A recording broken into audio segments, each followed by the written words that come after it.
May now count to three. 1, 2, 3. Once again. 1, 2, 3. Now ASEAN way, please. Right hand over the left hand.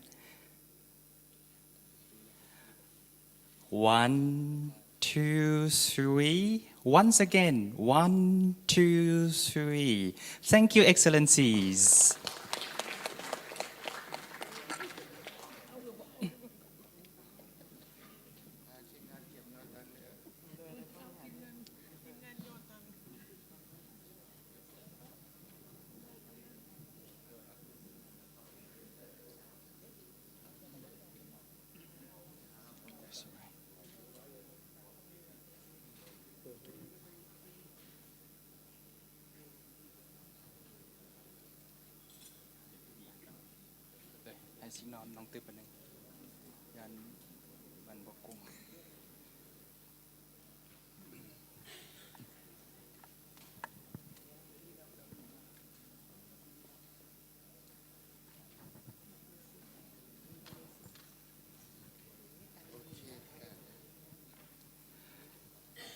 Now, may I have the honor to invite His Excellency Sonsai Siphandorn, Prime Minister of the Lao People's Democratic Republic, to deliver his opening remark. Please, Excellency.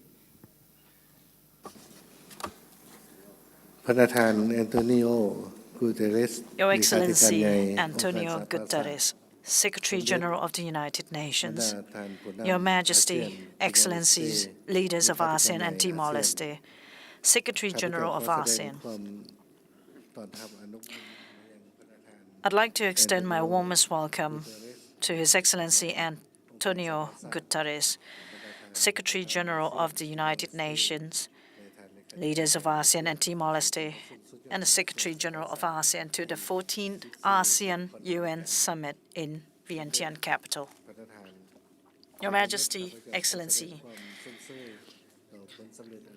I'd like to begin by congratulating Your Excellency, Secretary General of the UN, on the successful outcome of the 79 sessions of the UNGA and the Summit of the Future held in New York this past September.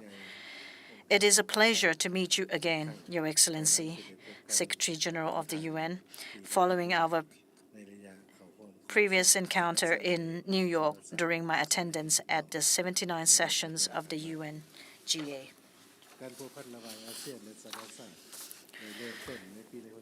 ASEAN-UN relations established in 1977 and elevated to a comprehensive partnership in 2011 have grown steadily over the past decades. Today, our cooperation spans political security, economic, and socio-cultural spheres, as well as joint efforts to promote complementarities between the ASEAN Vision 2025 and the UN Agenda 2030 for Sustainable Development. This partnership reflects our shared commitment to further strengthening the ASEAN-UN cooperation aimed at promoting stability, security, and sustainable development both in the region and globally, while upholding multilateralism. Today's summit provides a valuable opportunity to review and chart the future course for enhancing the ASEAN-UN comprehensive partnership towards greater tangible outcomes.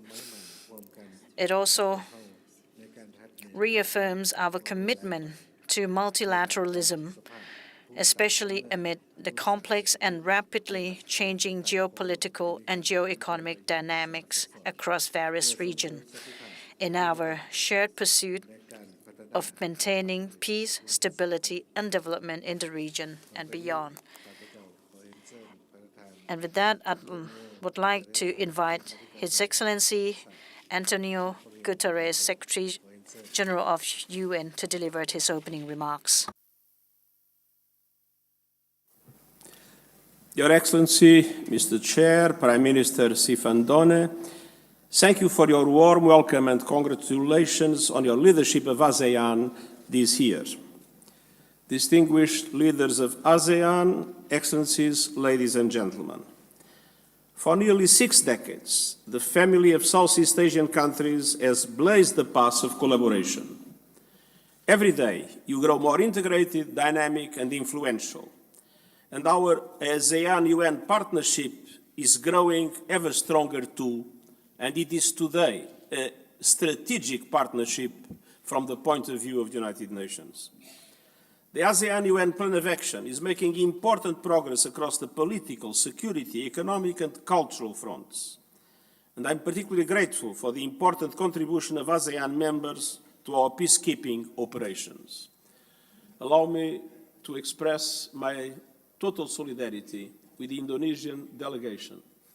2 Indonesian peacekeepers were wounded in Lebanon by Israeli fire, and I want to say that we are together with you and with the Indonesian people in this moment.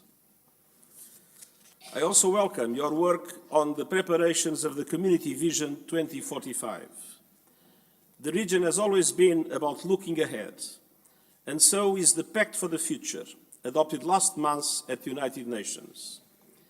We need to keep looking ahead, and let me point to 4 key areas. First, connectivity, your theme for the year. We start with a fundamental objective. Technology should benefit everyone. Across Southeast Asia, broadband and mobile internet connectivity has soared, yet the digital divide persists. And the new divide is now with us, an artificial intelligence divide. Every country must be able to access and benefit from these technologies. And every country should be at the table when decisions are made about their governance. The Pact for the Future includes a major breakthrough, the first truly universal agreement on the international governance of artificial intelligence that would give every country a seat at the AI table. And it also calls for international partnerships to boost AI capacity building in developing countries. And it commits governments to establishing an independent international scientific panel on AI and initiating a global dialogue on its governance within the United Nations. Second, finance.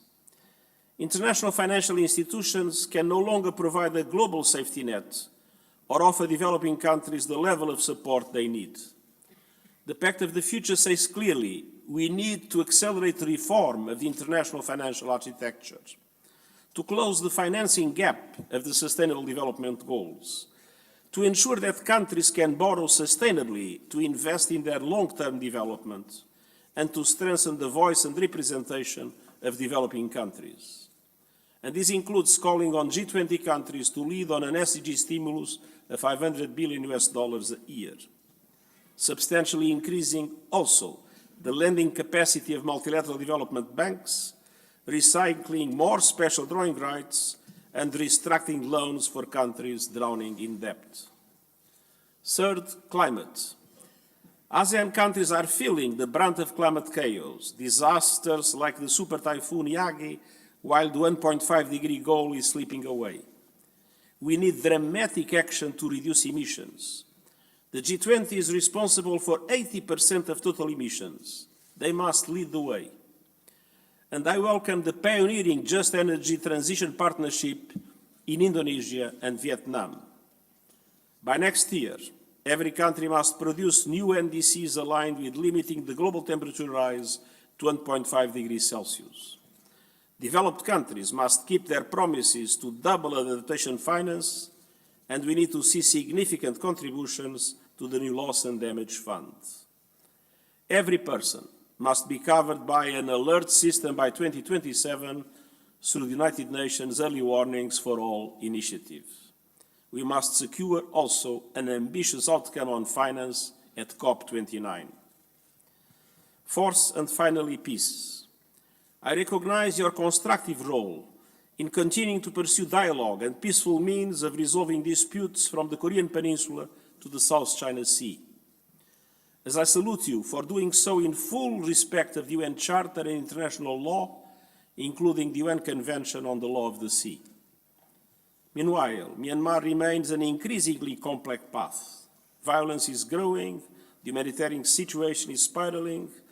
1/3 of the population is in dire need of humanitarian assistance, millions have been forced to flee their homes, and 7 years after the forced mass displacement of the Rohingya, durable solutions seem a distant reality. I support strengthened cooperation between the UN Special Envoy and the ASEAN Chair on innovative ways to promote a Myanmar-led process, including through the effective and comprehensive implementation of the ASEAN 5-point consensus and beyond. The people of Myanmar need peace, and I call on all countries to leverage their influence towards an inclusive political solution to the conflict and deliver the peaceful future that the people of Myanmar deserve. Excellencies, ASEAN exemplifies community and cooperation. You are far more than the sum of your parts. In a world with growing geopolitical divides, with dramatic impacts on peace and security and sustainable development, ASEAN is a bridge builder and a messenger for peace. Peace that is more necessary than ever when you see the immense suffering of the people in Gaza, now extended to Lebanon, not forgetting Ukraine, Sudan, Myanmar, and so many others.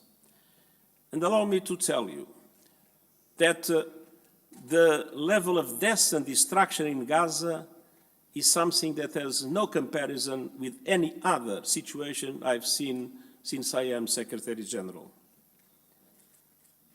I am extremely grateful for your constant efforts to keep our world together. You play a key role in shaping a world that is prosperous, inclusive, and sustainable, with respect for human rights at its heart. And you can always count on my full support and the full support of the United Nations in this essential effort, and I thank you.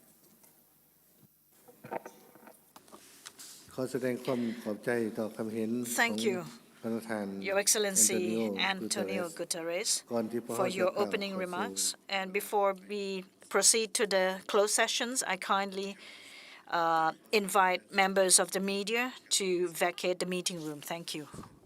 Thank you, Your Excellencies, for the opening remarks. We wish to thank the media for covering the